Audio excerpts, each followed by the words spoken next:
Grâce, paix, miséricorde en abondance sur vous, mes frères de Guangzhou, dans le pays de la Chine, mes bien-aimés de partout, au nom de notre Seigneur Jésus-Christ. Bien-aimés dans le Seigneur, je prends les Saintes Écritures. Nous sommes dans notre enseignement intitulé La mort du roi qui entraîne la perte de la Drac. Nous avons soutiré ces thèmes dans les Saintes Écritures, certainement, dans les livres de Luc,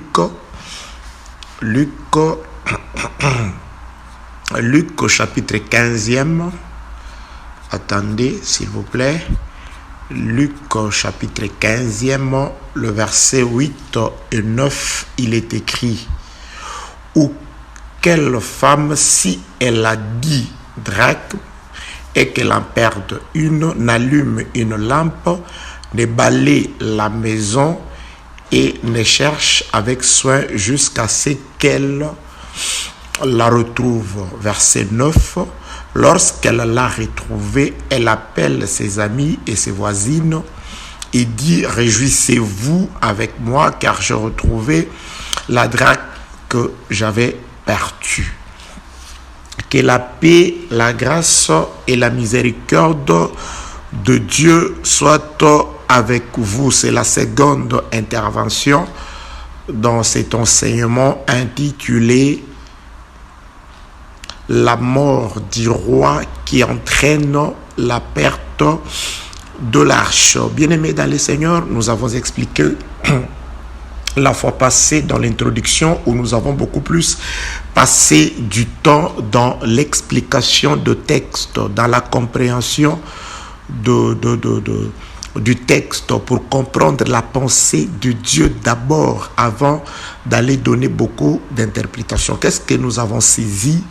Nous avons juste compris qu'une femme propriétaire d'une maison qui avait 10 pièces d'argent, je répète, lorsqu'on parle de drachmes, ce sont des pièces d'argent. Donc, cette femme avait en elle 10 pièces d'argent.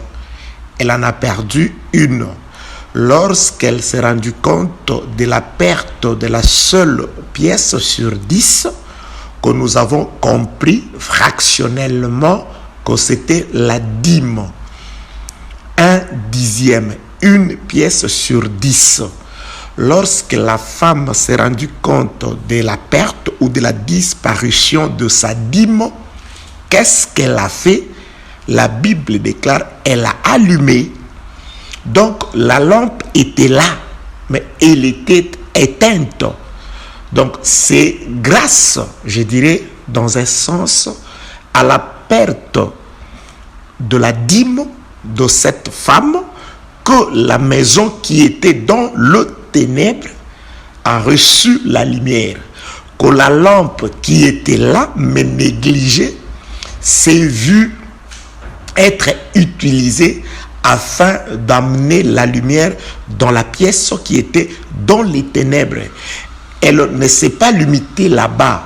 Après avoir illuminé sa maison, éclairé sa maison, elle est allée prendre les balais. Le balai était là, mais elle n'était pas utilisée, mais elle était là. Nous allons comprendre toutes ces choses, car, bien aimés dans le Seigneur, Dieu a fait chaque chose avec un but. Donc, il y a un but à toutes ces choses. Une femme qui avait 10 pièces d'argent, 10 drachmes, elle en a perdu une. C'est alors, je dirais, la perte de la dîme ou d'une des 10 pièces de la femme va ouvrir les yeux de la femme et va plonger la femme au travail. La femme va commencer à travailler.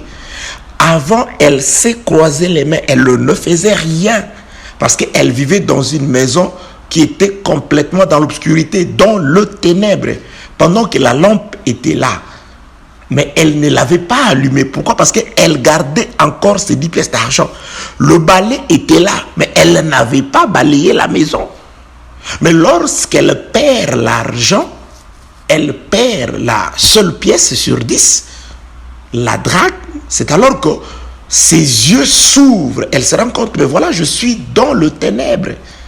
Elle va prendre la lampe et l'allumer. Et quand elle allume, elle se rend compte que non seulement elle a été dans les ténèbres, elle vivait aussi dans la crasse, dans la saleté. Elle va chercher le balai. Elle balaye. Qu'est-ce que nous avons compris? Nous avons compris que la maison, quant à elle, elle a bénéficié de 2 choses. La maison qui était dans les ténèbres a bénéficié de la lumière. Elle a aussi bénéficié du service du balai, c'est-à-dire de la propriété. Elle est devenue éclairée et propre grâce, pour la maison, nous disons, grâce à la perte de la dîme, à la perte d'une pièce sur 10. La femme est restée avec 9 pièces. Elle pouvait rester calme et dire, bon, ça va, la maison reste telle qu'elle était. Mais elle avait tellement aimé cette pièce qu'elle dit, non. En tout cas, je dois utiliser tout le moyen afin de retrouver ma pièce. Et lorsqu'elle l'a allumée et qu'elle a balayé la maison, elle a fait de recherche avec soin, disent les Écritures. Et après avoir retrouvé la seule pièce, la femme va ouvrir les portes de la maison qui, avant, étaient fermées, dans l'obscurité et sale. La maison a été éclairée, balayée. Après, la femme ouvre la porte. 2 espèces d'invités vont profiter de la lumière et de la propriété de la maison à cause d'une pièce qui était perdue et qui a été retrouvée. Les gens du dehors vont entrer dans cette maison. Mais ce sont 2 invités qui n'ont que 2 identités. D'après les Saintes Écritures, bien aimés, tout a été écrit avec but.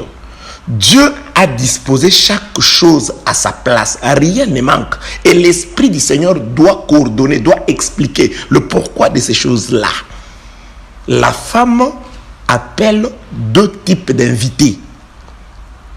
Ses voisines, c'est-à-dire c'est ceux dont les maisons avoisinent la sienne. Vous entrez parce que vous êtes des voisines. Elle va aussi appeler une seconde catégorie d'invités. Celles-là, ce ne sont plus des voisines, mais 2 amis. Donc, elle appelle et le voisine et ses amis. Voisine et amis. C'est-à-dire, avant d'entrer, la femme vous demande, qui êtes-vous?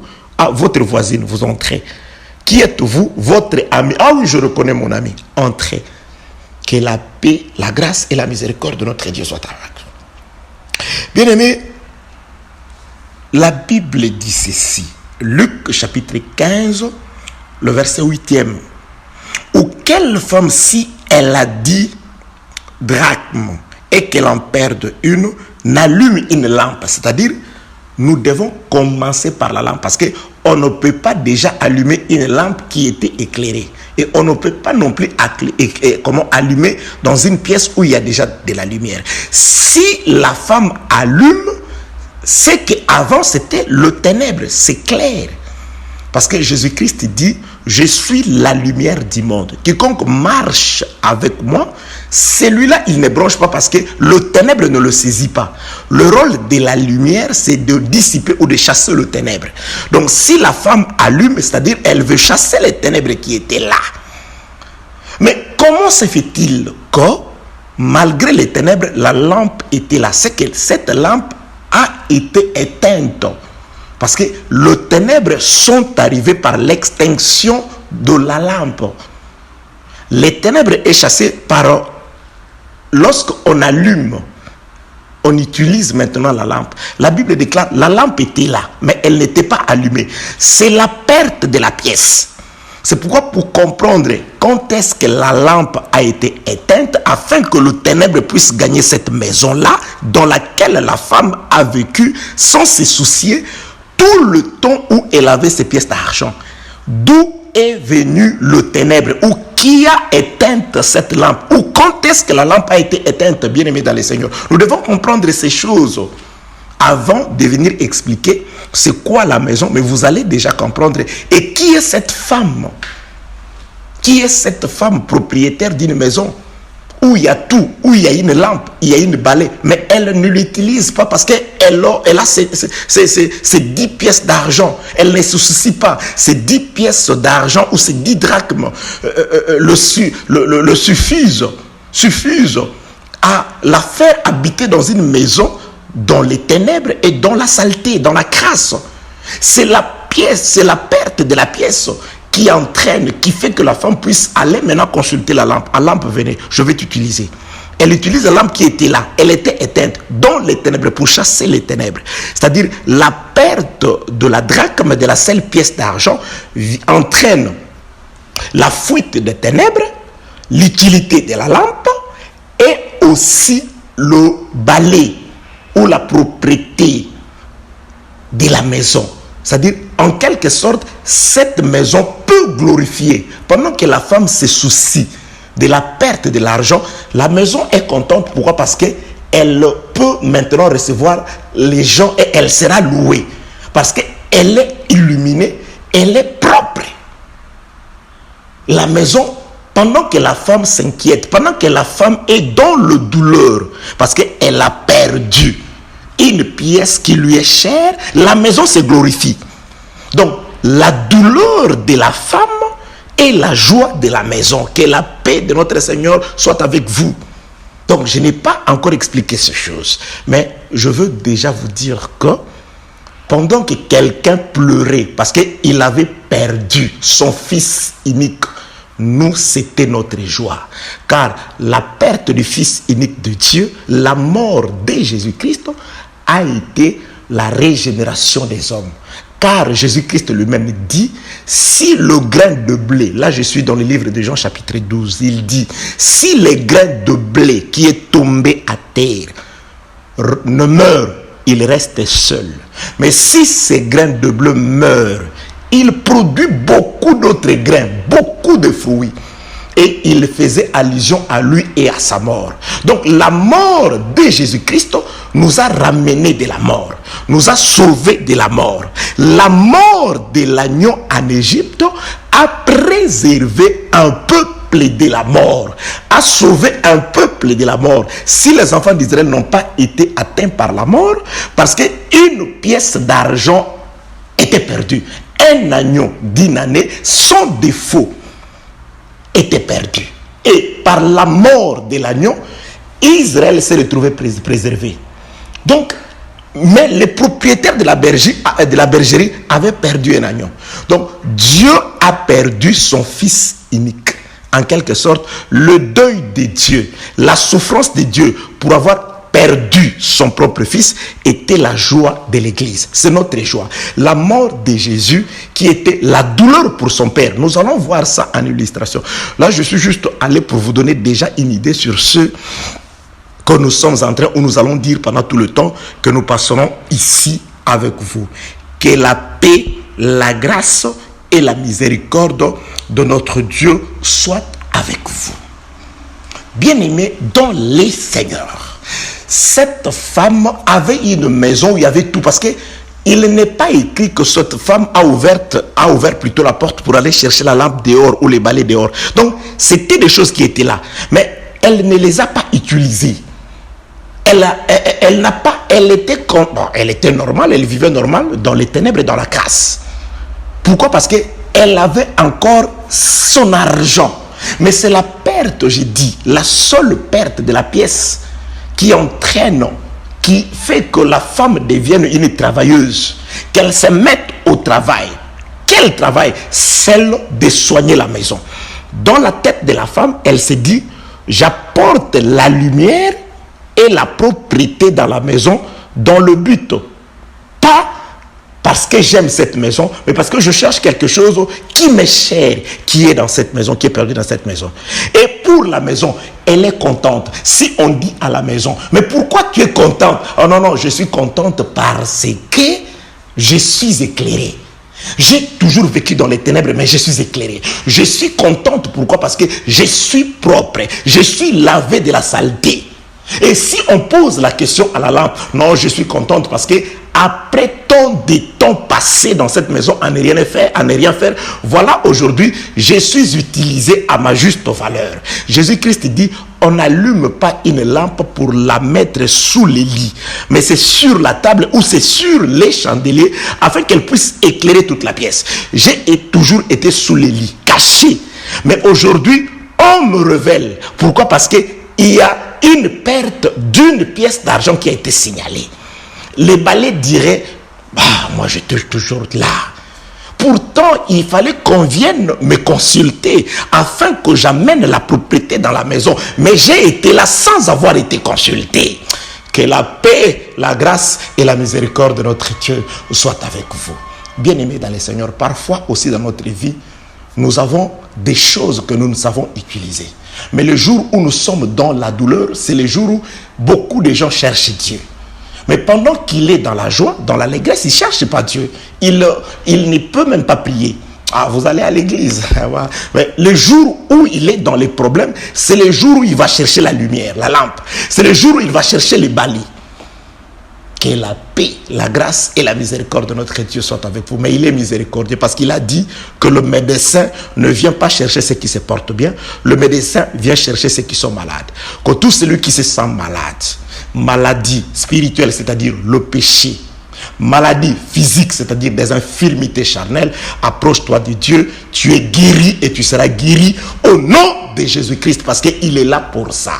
Le médecin vient te chercher. Jésus-Christ te dit, quel que soit ce que tu as été avant, quelle que soit la négligence dont tu as été l'objet à son nom, mais lorsque à cause de la douleur tu t'approches de lui, il est miséricordieux. Mais il veut tout simplement que tu restes après avoir été guéri. Il veut tout simplement que tu restes à la maison après que tu auras la résolution ou la solution à ces problèmes qui te tourmentent. Parce que lui, c'est la solution. Lui, c'est la consolation. Nous verrons toutes ces choses. Que la paix, la grâce et la miséricorde de Dieu soient avec vous dans le nom précieux de notre Seigneur Jésus-Christ. Bien-aimés dans les Seigneurs, je dis que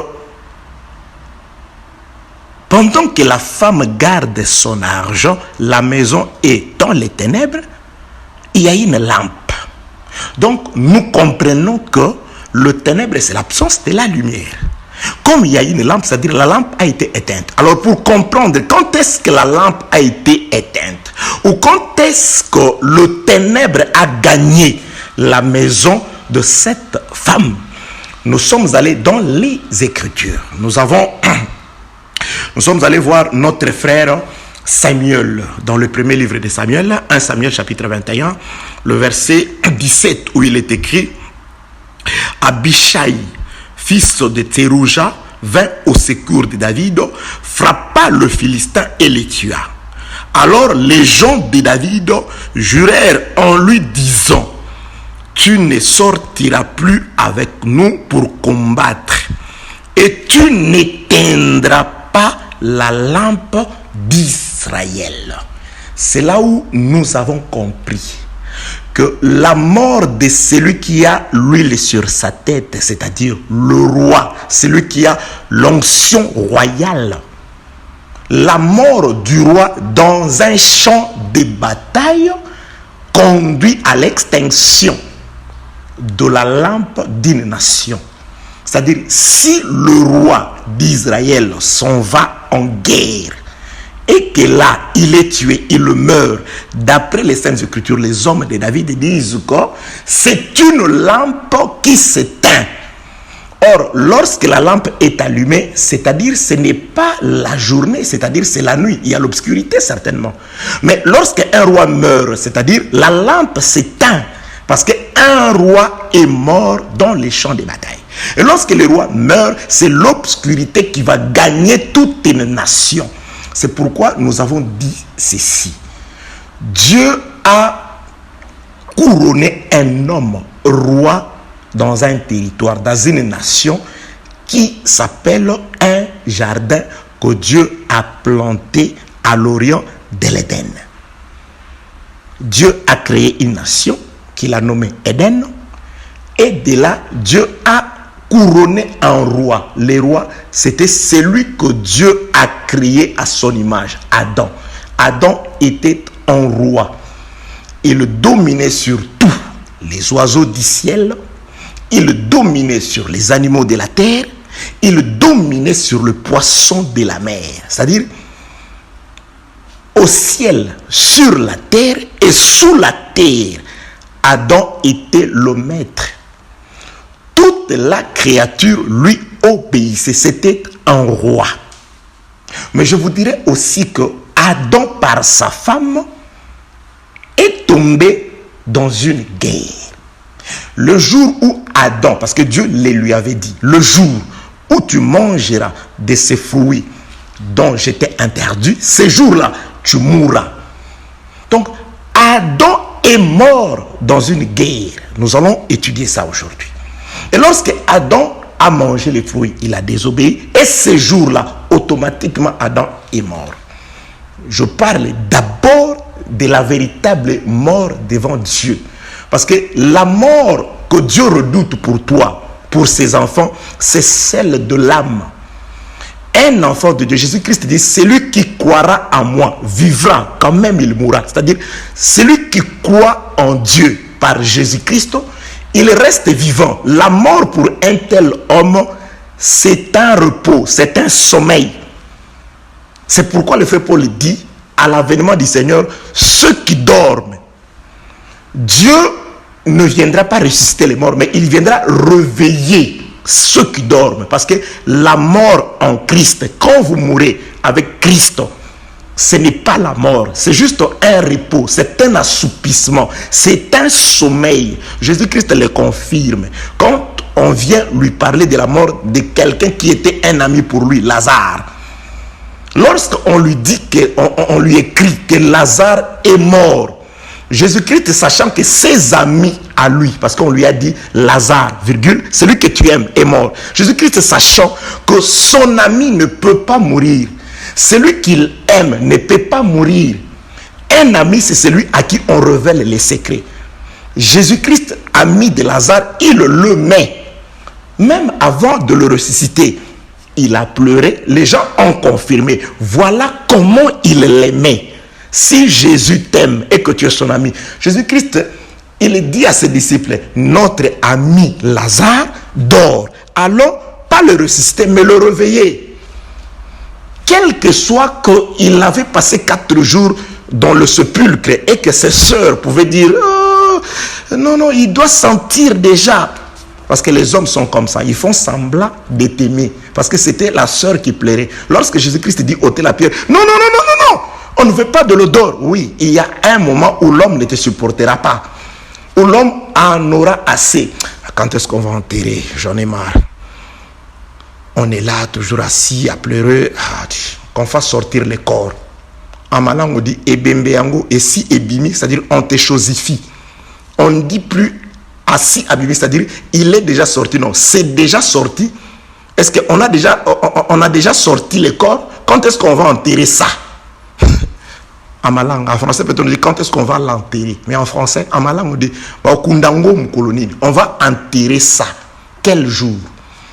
C'est-à-dire, parfois les hommes sont aussi un peu fatigués d'avoir été là.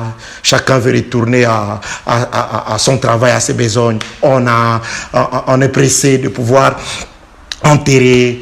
Et écoutez, si tu étais riche, les héritiers se réjouissent déjà.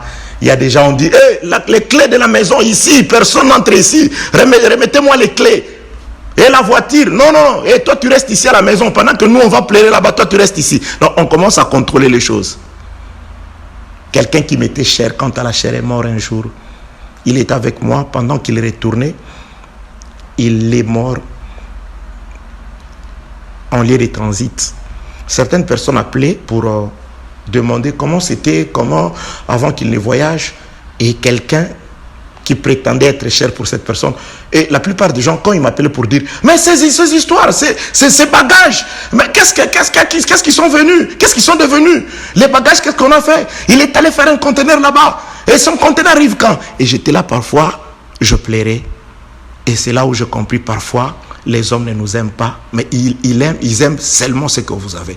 Que la paix, la grâce et la miséricorde de notre Dieu soient avec vous. Je suis dans la mort. Donc, Dieu pour lui, quand quelqu'un est en Christ, la mort c'est un sommeil. Dieu ne s'inquiète pas pour ça, parce qu'il ne perd pas, il ne peut rien.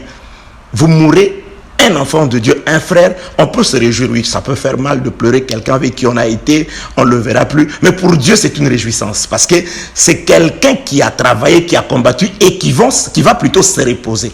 Et la Bible dit déjà, le vivant, nous ne les dévancerons pas. Si l'enlèvement nous trouve vivants, on ne le dévancera pas. Donc, c'est le repos. Je rentre dans la parole par rapport à Adam. Donc, Dieu, lorsqu'il parlait de la mort qui causera la désobéissance, Dieu parlait d'abord de la mort de l'âme. C'était le jour où Adam est mort spirituellement, intérieurement. Et cela a été matérialisé parce que Dieu l'a chassé du jardin. Dieu l'a chassé de là où était l'arbre qui fait vivre. Donc, c'était le jour où Adam a cessé de vivre. C'est-à-dire, Adam a hypothéqué la vie éternelle contre la consommation de cet arbre-là. Bien-aimés dans le Seigneur, combien de fois il nous arrive d'hypothéquer la grâce de Dieu à cause d'un désir de la chair, un petit désir de la chair, un petit désir de la chair, une petite envie. Mais tu ignores que tu as hypothéqué beaucoup de choses. Tu as hypothéqué la grâce de Dieu. Tu as hypothéqué la faveur de Dieu. Tu as cédé comme Ésaü les droits d'aînesse à cause du manger, à cause de la nourriture, à cause d'un bien temporaire, à cause d'un désir passager. Tu as accepté de transgresser la parole de Dieu. C'est-à-dire tu as vendu les droits d'aînesse. Tu as vendu le droit de bénédiction. Voici, je m'en vais mourir. La crainte de Dieu, qu'est-ce que je ferai avec? Ça me rapporte quoi? Bien-aimé dans le Seigneur, Dieu ne laisse jamais les justes. Dieu n'abandonne jamais les justes. Je te dis, tiens bon. Un jour, tu seras le témoignage. Tu ne témoigneras pas, mais tu seras un témoignage. Il a craint Dieu. Voilà, la promesse est accomplie dans sa vie. La promesse s'accomplit toujours. Dieu honore ceux qui l'honorent, ceux qui l'honorent. Il t'honorera un jour. Il ne faut pas te comporter comme Ésaü. Voilà, je m'en vais mourir. À quoi ça me sert le droit d'aînesse? Il va hypothéquer un bien spirituel contre une nourriture charnelle, matérielle. Jacob perd là ce qui est charnel.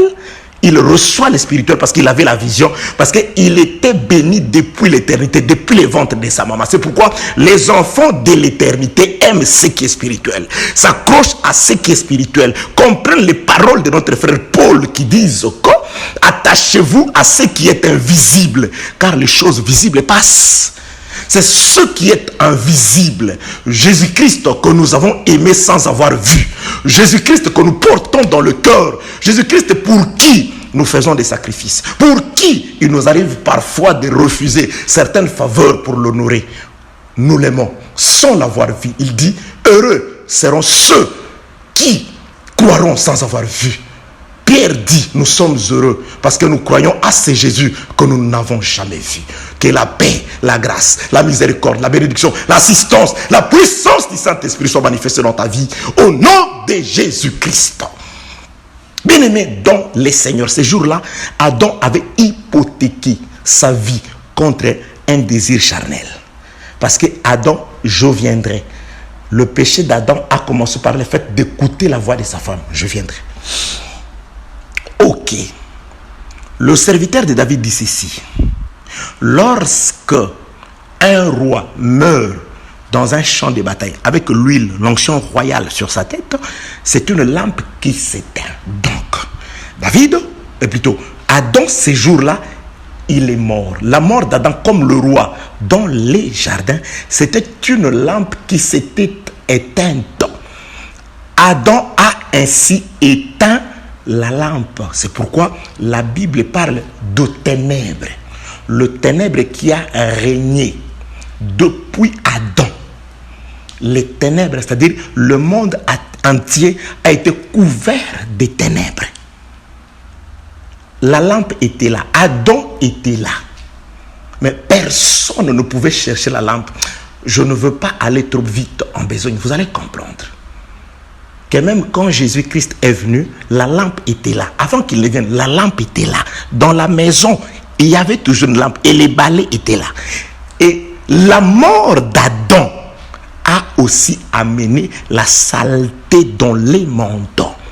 Le monde non seulement a été gagné par le ténèbre à cause de la mort du roi, d'après 2 Samuel chapitre 21 verset 17, parce qu'un roi s'est engagé dans une bataille qu'elle a perdue. Par amour à sa femme, elle a perdu une bataille. Et quand elle a perdu cette bataille-là, le ténèbre est entré. Je prends une parenthèse. Je regarde d'abord, je consulte l'heure. Que la paix, la grâce et la miséricorde de notre Dieu soient avec vous. Vous allez me dire, quand est-ce qu'Adam est allé en guerre? Mais bien sûr, Adam était en guerre. C'est pourquoi aussi j'exhorte beaucoup de personnes. Bien aimés, nous qui sommes en Jésus-Christ, nous devons être toujours prudents, prêts pour la guerre. Parce que la Bible dit, il est en train de rôder. Le diable, l'ennemi rôde. Il ne rôde pas pour nous surveiller, non. C'est l'ange de l'Éternel qui campe pour nous surveiller. Mais l'ennemi rôde parce qu'il cherche une porte. Une fois que vous baissez la garde, il va vous dévorer. Il ne vous pardonne pas. Parce que lui est là pour ça. Il te fait la guerre. Il doit te faire la guerre. Confère l'enseignement sur à l'école du serpent, les constructeurs, où nous avons dit que Jésus-Christ dit à ses disciples, je vous laisse comme des brebis au milieu de loups. Les loups ne sont pas là pour vous donner des gâteaux, non. Les loups sont là prêts. Le frère Paul dit, ils s'introduiront après mon départ, des loups ravisseurs, qui n'épargneront pas les brebis. Les loups sont là, ils sont en train de vaquer, de rôder tout autour des enfants de brebis. Et le psalmiste chante dans le livre des psaumes chapitre 120, à partir du verset 5, vous descendez, il dit, malheureux que je suis de séjourner à Méchec, dans les tentes de Kédar. Parce que lorsque je parle, moi je suis pour la paix, mais eux, ils sont pour la guerre. Tu chantes comme David, ils nous font la guerre sans cause.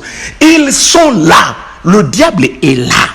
C'est à toi d'être prudent, c'est à toi d'être averti. C'est pourquoi les enseignements, nous exhortons pour tout, pour nous avertir, pour nous faire savoir et connaître qu'il est en train de rôder. C'est-à-dire, quand toi tu l'attends juste en face, rôder, c'est comme adversaire, c'est comme le boxeur. Tu es en face de ton adversaire, quand l'adversaire rôde, toi aussi tu dois suivre le mouvement de l'ennemi. Toi tu ne restes pas, et quand tu regardes à l'Orient, tu restes à l'Orient. Lui il est en train de rôder, de peur de pouvoir t'attaquer par le dos, tu dois aussi faire le tour. Tu dois veiller par la parole, dans la prière. Jésus-Christ dit, il donne une recommandation, priez afin que vous ne tombiez pas en tentation. Parce que lui est là, Jésus-Christ n'enlève pas la tentation. Il nous donne plutôt le moyen de nous défendre, le moyen de pouvoir vaincre la tentation. La tentation sera là. Il dit à Pierre, le diable t'a réclamé, il veut te cribler comme les froment. Le Seigneur ne dit pas que j'ai prié pour toi afin que cela n'arrive pas. Non, il dit, je priais pour toi afin que tu sois fortifié dans la foi et que tu saches le résister. Résister au diable et il fuira. C'est-à-dire, c'est à nous de résister. Le frère Paul le dit quand il écrit aux Corinthes, les armes avec lesquelles nous combattons, elles ne sont pas charnelles, quoique nous marchons dans la chair. Elles sont spirituelles, c'est-à-dire nous devons combattre. Et nous devons chercher des armes qui ne sont pas charnelles, des armes qui sont spirituelles. Dans la parole de Dieu, nous sommes dans un combat. C'est pourquoi la robe blanche, c'est une récompense réservée aux vainqueurs. Pendant que nous sommes sur la terre, c'est un combat. Nous sommes de l'or. Nous devons être purifiés par le feu. Que la paix, la grâce et la miséricorde de notre Dieu soient avec vous. Je parlais d'Adam. Pourquoi suis-je allé? Qu'est-ce que je suis allé chercher? Parce que nous sommes dans la maison d'une femme où il y a une lampe, mais le ténèbre. Elle ne se souvient de la lampe que lorsqu'elle perd une pièce d'argent. Avant de parler de toutes ces choses, nous devons d'abord parler de la lampe. Mais la lampe était éteinte. Les ténèbres étaient là. Qu'est-ce qui a éteint la lampe, afin que le ténèbre puisse gagner la maison, pendant tout le temps où la femme gardant ses pièces d'argent, ses 10 pièces d'argent, elle ne se souciait ni du ténèbre, ni de la crasse qui était la saleté qui était dans la maison. Qu'est-ce qui a fait que la lampe qui était là ne puisse pas éclairer? Nous avons vu que la lampe était éclairée, mais elle a été éteinte par la mort d'un roi. Or, le premier roi de la terre, c'est Adam. Je vais expliquer quelque chose. Vite en passant. Je prends le livre de la Genèse. Excusez-moi. Je prends le livre de la Genèse, chapitre 3e. Le serpent était le plus rusé de tous les animaux de champ. Lorsqu'on dit que le serpent était le plus rusé de tous les animaux du champ, donc ça veut dire que les animaux des champs étaient rusés, mais il y avait un plus rusé. Il est le plus intelligent de sa classe, c'est-à-dire dans la classe, il y a des hommes intelligents, mais lui, c'est numéro 1. Lui, c'est au-dessus. Donc, les serpents, la Bible n'a pas dit les serpents étaient le seul animal rusé. La Bible dit le serpent était le plus rusé des animaux. C'est-à-dire les serpents étaient rusés comme tous les animaux. Mais lui, sa ruse était à une dose supérieure. C'est-à-dire il était le chef de tous les rusés. Il était le roi de tous les rusés. C'est pourquoi nous disons que Dieu a créé dans les jardins 2 royaumes. Un royaume composé d'animaux qui avait pour roi le serpent. C'est-à-dire les animaux avaient leur royaume et leur chef c'était les serpents, les plus rusés. Les animaux sont rusés.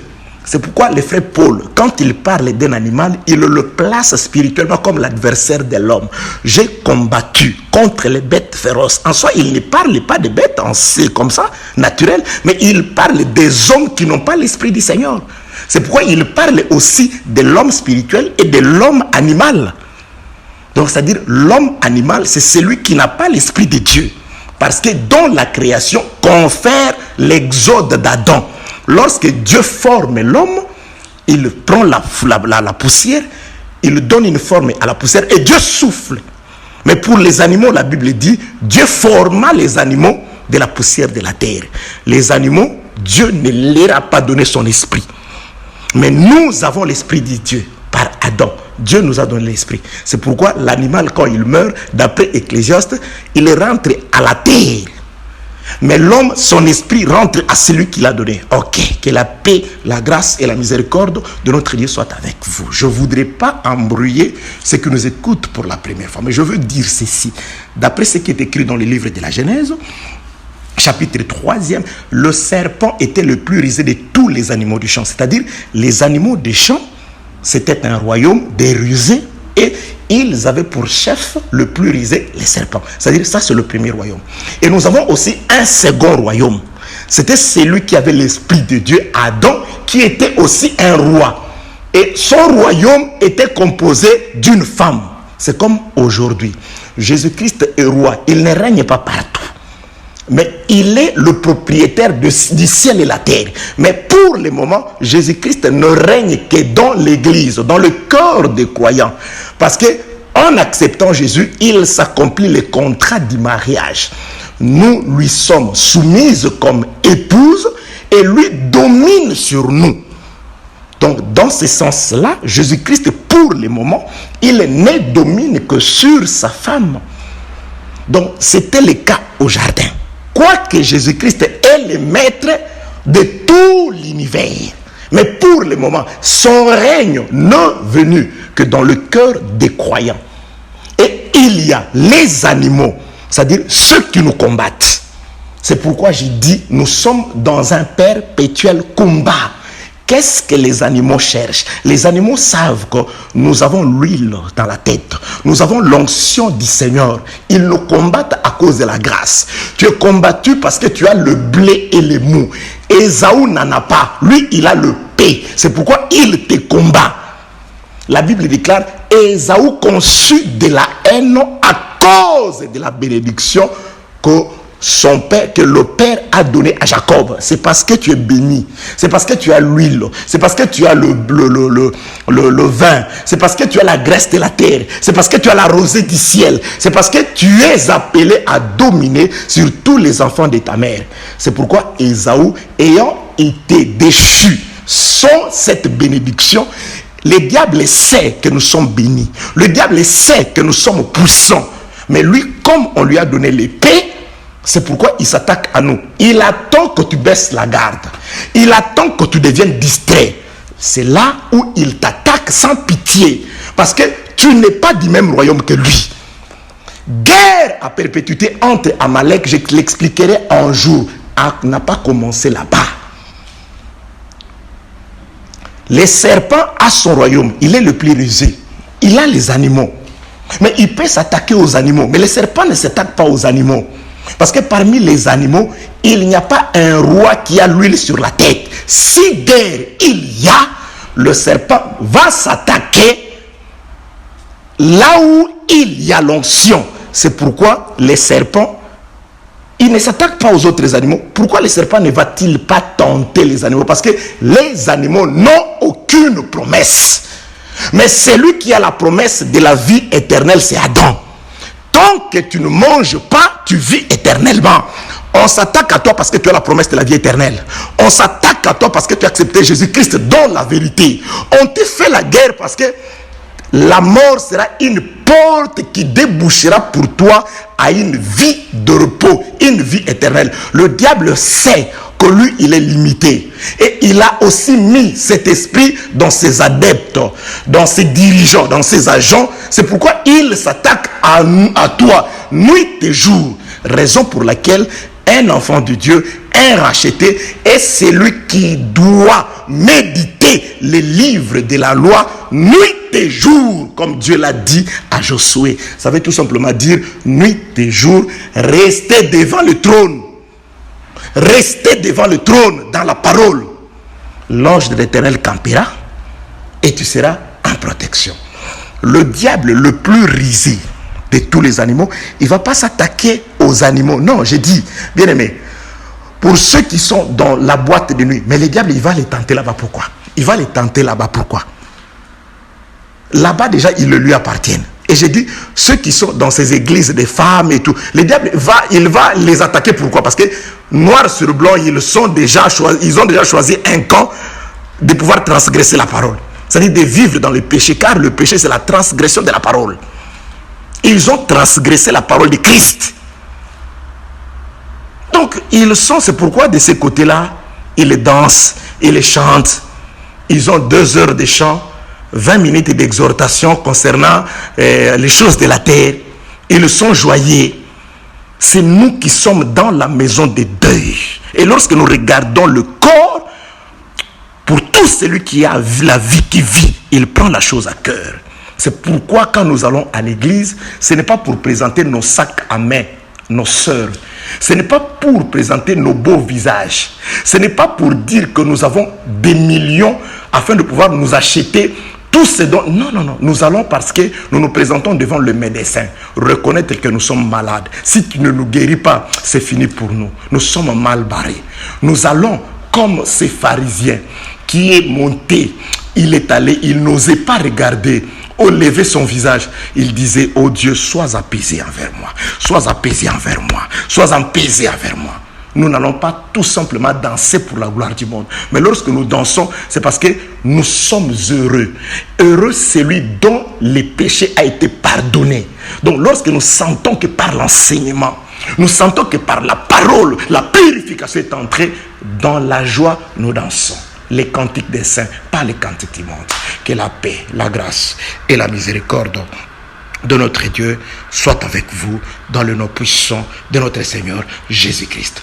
Bien-aimé, le serpent a son royaume. Il a ses adeptes. Il a les animaux qui sont rusés comme lui. Mais il ne s'attaque pas à eux parce que les animaux n'ont pas de promesse.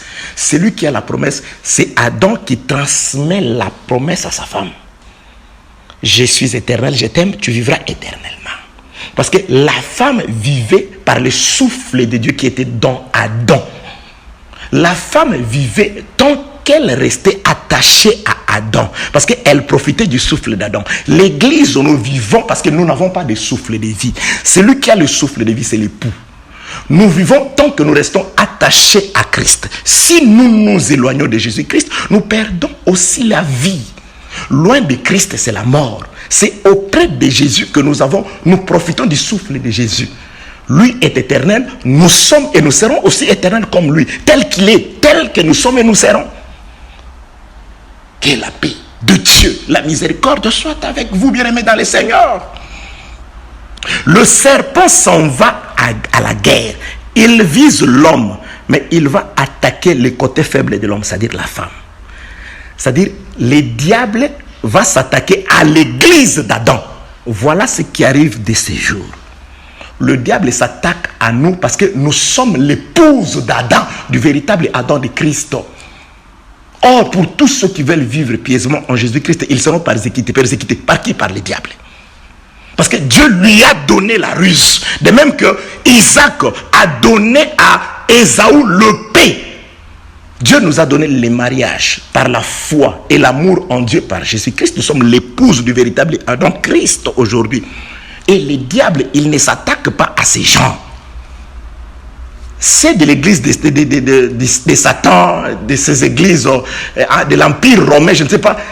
Ils n'ont rien à faire. Ils seront attaqués s'ils acceptent d'abandonner ces choses et de venir se joindre à l'épouse, à celle qui est sortie de l'homme, à celle qui affiche les comportements de quand elle vivait encore dans le corps de l'homme, de celle qui montre que au-dedans de moi, j'ai un os qui n'est pas le mien, mais qui est celui de mon époux. J'ai une vie qui n'est pas la mienne, mais qui est la vie de Jésus-Christ. J'ai un nom, on m'appelle bien-aimé. Le bien-aimé de Dieu, c'est Jésus-Christ. On m'appelle pasteur, le pasteur des brebis, c'est Jésus-Christ. On m'appelle apôtre, le souverain apôtre, c'est Christ. On m'appelle docteur, le docteur venu de Dieu, c'est Jésus-Christ. Tout ce qu'on t'appelle, c'est le nom que tu as emprunté du Seigneur. C'est pourquoi, faites attention, fais un bon usage. Fais un bon usage. C'est ce que tu as emprunté. On t'a prêté le nom de Christ. Ah frère, le frère c'est Jésus. Il n'a pas honte de nous appeler frères. C'est Jésus. Que la paix, la grâce et la miséricorde de notre Dieu soient avec vous. Le serpent ne s'attaque pas à ses adeptes, à son église, non. Elle fait la transversale. Elle va aller à l'église d'Adam. Christ nous a donné les instructions. C'est à nous de résister au diable. Le diable, il est là. Il est en train de rôder. Le diable s'approche. Elle engage. Elle prend toutes les armes contre la femme. Quelle arme que le diable prend? Oui, bien aimé, il n'existe pas d'arme plus efficace que ce qui sort de la langue. La parole, c'est par la parole que nous gagnons les âmes pour Christ. C'est par la parole que le diable pervertit aussi ceux qui sont avec Christ. Combien de gens, ils étaient là. Aujourd'hui, ils nous ont quittés tout simplement parce qu'ils ont écouté. On leur a dit, venez ici, on donne ceci, on fait ceci. Venez écouter, faites ceci. Combien de personnes se sont appauvries aujourd'hui parce que juste à cause de la parole, une personne les a dominés par le verbe. Fais ceci, honore-moi, porte la bague, garde ceci dans ta maison, sous les lits, prononce ceci pour ton mari, pour avoir cet homme-là. Ah, église de Jésus-Christ, hein? C'est la parole. Le diable va utiliser cette arme. Psaume 140. Psaume 140. Attendez, je cherche ces passages d'écriture. Psaume 140. Psaume 140. J'aime ces passages d'écriture. Psaume 58 aussi, il dit, mais je cherche Psaume 140. S'il vous plaît. Attendez, Psaume 140. Oh, Psaume 140. Je suis en train de chercher. Psaume 140, Bible électronique. Je suis dans le livre de Psaume 140. Je commence au premier verset. Écoutez ce que David dit. Au chef de chantre, psaume de David, je commence au premier verset. Éternel, délivre-moi des hommes méchants. Préserve-moi des hommes violents qui méditent des mauvais desseins dans leur cœur et sont toujours prêts à faire la guerre. Là, nous voyons que la personne qui fait la guerre, c'est les serpents. Et aujourd'hui, les serpents, ils ne travaillent pas seuls. Il a ses adeptes. Qui nous dit ça? C'est le frère Paul. Dès Corinthiens chapitre 11, Satan se déguise en ange de lumière et ses anges se déguisent en apôtres de Christ. Donc, c'est-à-dire de même que nous avons la parole de Christ pour travailler afin de ramener les gens à Christ. Le diable est imitateur aussi. Il a ses apôtres. Il a ses prophétesses, il a ses envoyés, il a aussi ses docteurs et doctoresses, ses pasteurs et pastoresses. Ces gens-là travaillent. C'est pourquoi le psalmiste dit ici, psaume 140, le verset 2e, qui méditent de mauvais desseins dans leur cœur. Ils sont toujours prêts à faire la guerre. Verset 3, ils aiguisent leur langue comme un serpent, ils ont sous leurs lèvres un venin d'aspic. Éternel, garantis-moi de main des méchants, préserve-moi des hommes violents qui méditent de me faire tomber. Bien-aimé, la Bible déclare, ces gens-là aiguisent leur langue comme les serpents. Voilà l'arme du serpent. C'est-à-dire, la langue, c'est ça le serpent. Et cette langue-là, sous elle, sous cette langue, il y a le venin. Un venin mortel, un venin d'aspic. Écoutez ce que David dit toujours.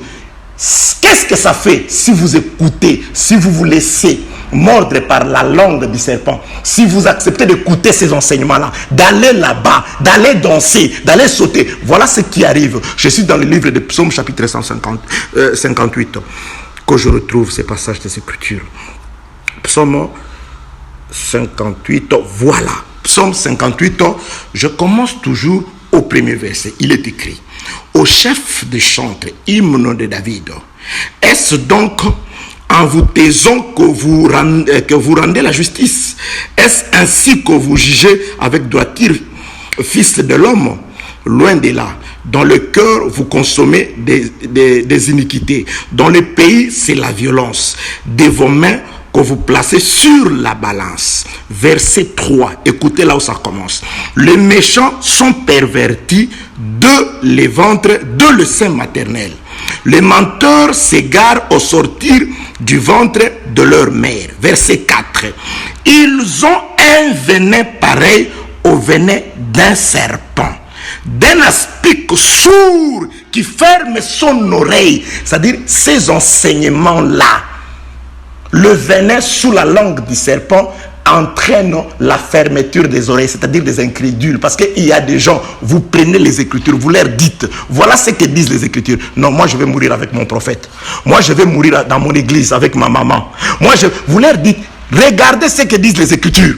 Noir sur blanc, à cause de la gloire, à cause du siège devant tout le monde qu'il occupe, à cause de la fonction qu'on lui a donnée, à cause de la grandeur de cette caverne de voleurs nommée entre guillemets église, que cette personne, vous voulez que j'aille là-bas où il n'y a que 10 personnes, bien aimé.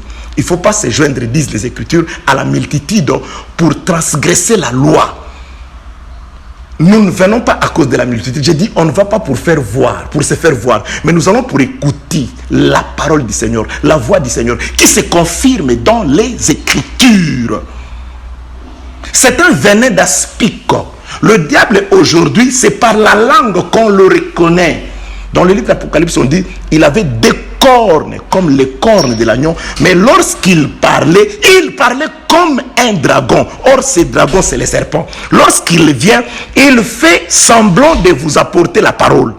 Mais en soi, sous sa langue, il y a un venin qui va vous amener à devenir incrédule, dit le psalmiste ici. Psaume 58, verset 4.